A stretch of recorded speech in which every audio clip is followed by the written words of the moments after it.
गजा का तो जिक्र किया, लेकिन कश्मीर का नाम बिल्कुल भी नहीं लिया। इंडिया के पास इतना पैसा है, उसको देख के ऐसी कोई बात नहीं करना चाहते। सर ये तो सारी अरब दुनिया ही अब पाकिस्तान को कह रही है कि कश्मीर भूल जाओ और कारोबार की बात करो, ये अब आपके बस का बात नहीं। ऐसे नहीं है ताड़ साहब। प्राइम मिनिस्टर ने बैठ के वहां पे कह दिया कि we are beggars not choosers, तो इससे बड़ी क्या बात हो सकती है? उन्होंने सच कहा था।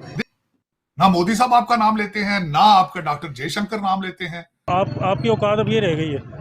तो ताड़ साहब ये चीनी बोल लेते हैं, इंडियन बोल लेते हैं अमेरिका को, पाकिस्तान क्यों नहीं? एक्सपोर्ट करना है ना आपने, चीजें सेल आउट करनी है। क्या है आपके पास सेल आउट करने के लिए? आलू टमाटर। तो ताड़ साहब ये तो सारी अरब दुनिया ही अब पाकिस्तान को कह रही है कि कश्मीर भूल जाओ और कारोबार की बात करो, ये अब आपके बस का बात नहीं। ऐसे नहीं है ताड़ साहब। शहबाज शरीफ साहब ने अपनी स्पीच के अंदर कश्मीर का जिक्र किया, ईरानी सदर ने उसके बारे में कमेंट्स तक नहीं दिए। तो ये आपकी इससे पहले अंडरस्टैंडिंग होनी चाहिए थी कि मैं कश्मीर के बारे में कहूंगा तो आप उस पर रिएक्ट करेंगे या नहीं करेंगे। अगर नहीं करेंगे तो आप भी इस्तेनाब करते। लेकिन ये मुझे लगा है कि उन्होंने आपके जमीन के ऊपर आके आपको स्नब किया है। जी, अमेरिका ने हमेशा पाकिस्तान का यूज किया है। तो उस अटॉर्नी जनरल ने जवाब दिया था, उन्होंने कहा जहां से लेकर आए पाकिस्तानी डॉलर के लिए वहां भेज देते हैं। लेकिन this is diplomatic flavour, country चलाने वालों का कसूर है। मैंने दुनिया में कोई ऐसी कौम नहीं देखी जो अपने कपड़े बेचकर जो है वो जश्न मनाए कि देखो जी हम कितने अमीर होने जा रहे हैं। अमेरिका से आईएमएफ का पैकेज थोड़ी ले रहा है, इंडिया भी आईएमएफ का पैकेज नहीं ले रहा है। तो जब ये हालात हो तो आप कहते हैं फॉरेन पॉलिसी अखा करेंगे ना। देखे ना, भारत ने रशिया से तेल लिया, उसको रिफाइन करके अमेरिका को बेचा जिनकी सैंक्शंस थी। भारत ने ईरान से तेल लिया, और हमारे कई लोग जो टीवीओं के ऊपर बैठ के कह देते हैं जी देखें भारत तेल ले रहा है ईरान से, तो हमारी पाइपलाइन क्यों नहीं आती? तो 8 बिलियन मांग रहे हैं ना आईएमएफ के पैरेंट पे नहीं, वो मिन्नतें तो नहीं कर रहे ना, वो माफिया तो नहीं मांग रहे अमेरिका से। वो तो अब अपने पांव पे खड़े, वो लोगों को पैसे, वो कंट्रीज को खुद एड्स और कर्जे देते हैं। बांग्लादेश को देख लें, मालदीव को देख लें, भारत पैसे देता है, नेपाल को देता है पैसे, उनकी मदद करता है। बल्कि उनके पढ़े उनका इस वक्त बीजेपी का जो मैनिफेस्टो है, वो जिस तरीके से कहते हैं पड़ोसियों की मदद करते हैं, we are first responder in the neighbourhood. जय हिंद दोस्तों। तो जैसा कि पाकिस्तानी मीडिया चर्चा कर रहा है कि ईरान और पाकिस्तान इस समय काफ़ी करीब है, लेकिन ईरान से इन्हें उम्मीद थी कि कश्मीर पर कोई स्ट्रॉन्ग बयान इनका आएगा, लेकिन वो आया नहीं। अब मुझे ये समझ में नहीं आता कि ईरान बयान दे भी देगा तो क्या होगा, अमेरिका बयान दे तो चलो ठीक है, चलता है, एक समय हमें सोचने की ज़रूरत है। ईरान और पाकिस्तान में फ़र्क ही क्या है? दोनों एक तरह के भूखे नंगे लोग हैं। तो ये बयान ईरान के देने से होगा भी क्या? ईरान बयान दे देगा कि चलो भैया कश्मीर पाकिस्तान का है, तो क्या हो जाएगा? उल्टा ईरान को लेने के देने पड़ जाएंगे, क्योंकि जो हम कारोबार के ज़रिए फ़ायदा पहुंचा रहे हैं वो फिर ईरान को बहुत महंगे पड़ जाएंगे। ठीक है, हालांकि ईरान का पाकिस्तान के करीब आना और हमसे दूर जाना थोड़ा हमारे हितों के लिए ठीक नहीं होगा, लेकिन फिर भी अब क्या कर सकते हैं, क्योंकि ईरान भी उसी विचारधारा पे चल रहा है, पाकिस्तान भी उसी विचारधारा पे चल रहा है, तो दोनों को एक साथ चलना है। हालांकि ये जब ऐसा नहीं होता है तो सब लाइन पर आ जाते हैं, दुनिया का ये नियम ही है। पाकिस्तान आज जो डॉलर फेंक दे उसके पाले में चला जाएगा। चीन डॉलर फेंक नहीं रहा है क्योंकि व्यर्थ ही फेंकना है, खुद के पास अब पैसा बचा नहीं। चीन को पाकिस्तान को अभी 50-60 बिलियन देना पड़ेगा। 50-60 बिलियन डॉलर बहुत बड़ी रकम होती है।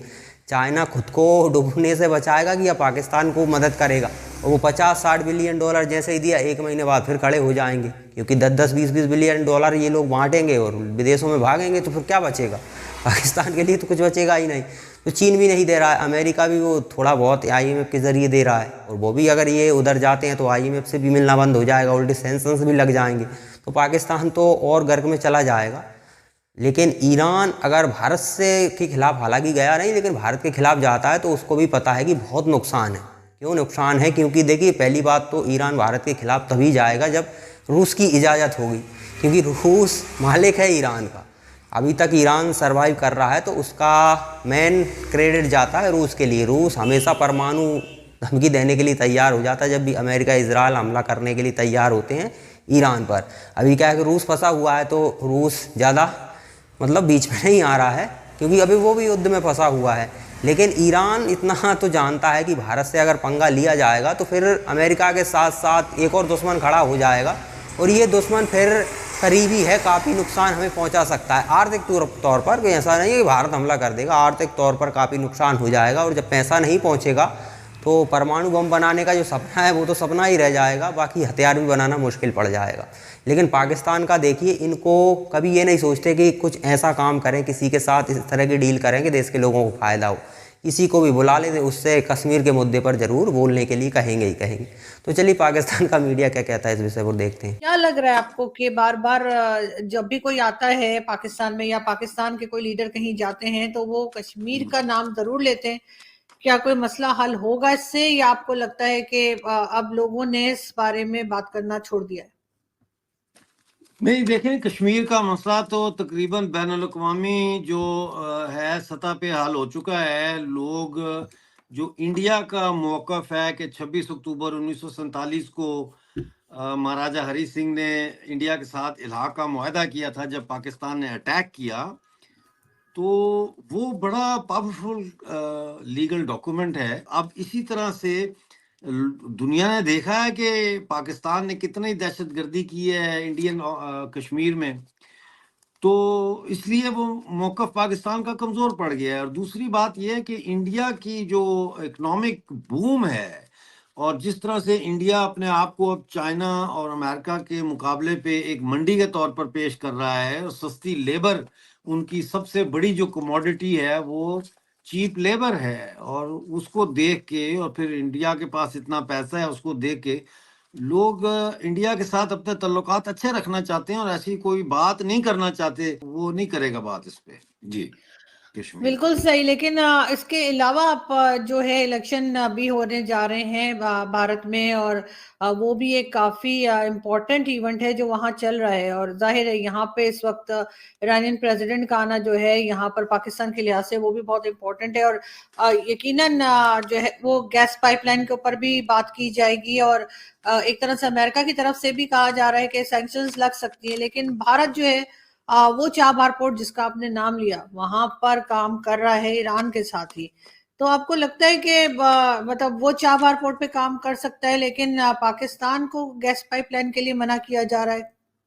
पाकिस्तान का मुकाबला इंडिया से तो नहीं किया जा सकता। इंडिया की जो इंटरनेशनल स्टैंडिंग है डिप्लोमेसी के हवाले से, इंटरनेशनल जो मुआहदे उनके हवाले से, उसका पाकिस्तान से कैसे मुकाबला कर सकते हैं? पाकिस्तान को तो इंडिया जो अमेरिकन जो असिस्टेंट फॉरेन सेक्रेटरी है उसने ये तंबीह दी थी पिछले महीने कि अगर पाकिस्तान ने ईरान के साथ गैस पाइपलाइन के मुआहदे को आगे बढ़ाया तो पाकिस्तान को भी जो है वो इक्तिसादी पाबंदियों का सामना करना। तो दोस्तों, ऐसा नहीं है कि ईरान कोई किसी भी तरह का बयान देता है कश्मीर के मुद्दे पर तो इससे भारत को कोई फर्क पड़ने वाला है और पाकिस्तान को इससे कोई फ़ायदा मिलने वाला है। ये बातें पाकिस्तान के पॉलिटिशियंस भी जानते हैं, आर्मी चीफ भी जानते हैं, सभी को पता है कि इससे कुछ होना जाना नहीं है। और ऐसा देश जो खुद ही सर्वाइव कर रहा हो उसके बयान से कोई खास फ़र्क नहीं पड़ने वाला।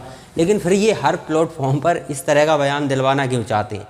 ये चाहते हैं कि जो पब्लिक 25 रुपये की प्याज 250 रुपये में ख़रीद रही है तो वो 250 को आराम से एक्सेप्ट कर ले कि भैया चलो ईरान ने तो बयान दे दिया कश्मीर को, ये कश्मीर का चूरन बेचते आए हैं, उसी कश्मीर के चूरन के चक्कर में 25 की चीज़ 250 में ख़रीद रहे हैं ये लोग।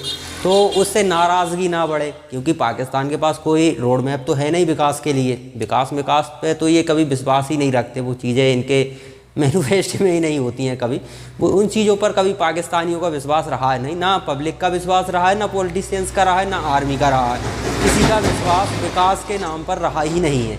तो विकास की ये कभी बात ही नहीं करते। इनका एक ही मोटिव है फ़िलिस्तीन और कश्मीर। कश्मीर ज़्यादातर रहता है, ये किसी से भी मिलते जुलते हैं तो ये सोचते हैं कि कश्मीर के मुद्दे पर एक बयान इनका आ जाए तो वो हम अपनी पब्लिक को जाकर दिखा सके, देखो ये देश हमारे साथ खड़ा है कश्मीर के मुद्दे पर। बस इससे ज़्यादा और कुछ नहीं है। इनको सिर्फ देखिए, ये भी जानते हैं कि ईरान के बयान देने से हो भी क्या जाएगा। ईरान जैसा छोटा मोटा देश भारत के खिलाफ कोई बयान भी दे दे क्या होगा? आपका ख़ास दोस्त तुर्की, वो तो ईरान से काफ़ी स्ट्रॉन्ग रहा है, अभी अब थोड़ा नेक ढलान पर जा रहा है लेकिन काफ़ी स्ट्रॉन्ग रहा है। उसने कितने बयान दिए, क्या हो गया? तो बयान देने से कुछ नहीं होता। बस ये अपनी पब्लिक को दिखाते हैं कि देखो ये देश भी आज हमारे साथ खड़ा है। तो बस वो चूरन बेचने के चक्कर